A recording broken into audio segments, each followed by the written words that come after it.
त्याच्यामध्ये सगळ्यात महत्त्वाचा माझ्या महिला भगिनींसाठी आम्ही जो निर्णय घेतला आहे तो HPV लस जी आहे, जी कॅन्सरच्या व्हायरसपासून वाचवते, अशा 1 लाख महिला भगिनींना ही लस देण्याचा निर्णय आज आम्ही जिल्हा नियोजन मंडळामध्ये घेतला।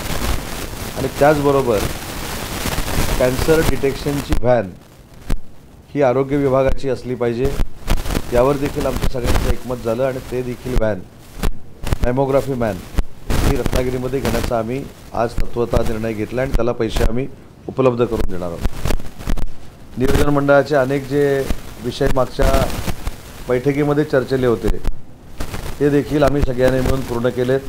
7वी त्याच्यामुळे ते मोहीम राबवायला आपल्याला अवघड होणार नाही आणि त्याच्यानंतर पुढच्या 50,000 कसं द्यायचं त्याचा देखील आम्ही प्लॅन तयार करणार आहोत। परंतु मला असं वाटतं की असा निर्णय घेणारा रत्नागिरी जिल्हा हा पहिला जिल्हा आहे आणि हे मला महत्त्वाचं सांगायचं की या सगळ्यामध्ये DPCच्या सगळ्याच सहकाऱ्यांचं मला अतिशय चांगलं सहकार्य मिळालं आणि म्हणूनच हा अभिनव कार्यक्रम आपण हेल्थच्या दृष्टीनं रत्नागिरीमध्ये सुरू करू शकतो। त्याच्यामध्ये 1200 रुपयाला ही लस आहे।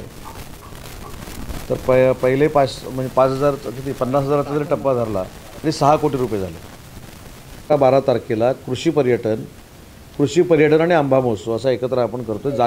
जागा निश्चित व्हायची आहे मेमध्ये। पुढचं धोरण माझ्या माहितीप्रमाणे 15 दिवसापूर्वी जाहीर झालं। मी आता जिल्हाधिकाऱ्यांशी चर्चा केली, लिलावाची प्रोसेस देखील सुरू झालेली आहे। लिलाव नक्की होतील आणि लिलावाच्या नंतर वाळूचं प्रमाण जे अतिशय कमतरता जिल्ह्यामध्ये भासत होती, उदाहरणार्थ इंदिरा आवासची घरं होती, पंतप्रधान आवासची घरं होती, त्यांना देखील आता मुबलक वाळू मिळेल। तो वाद मी काल अतिशय चांगल्या भाषेमध्ये मिटवलेला आहे।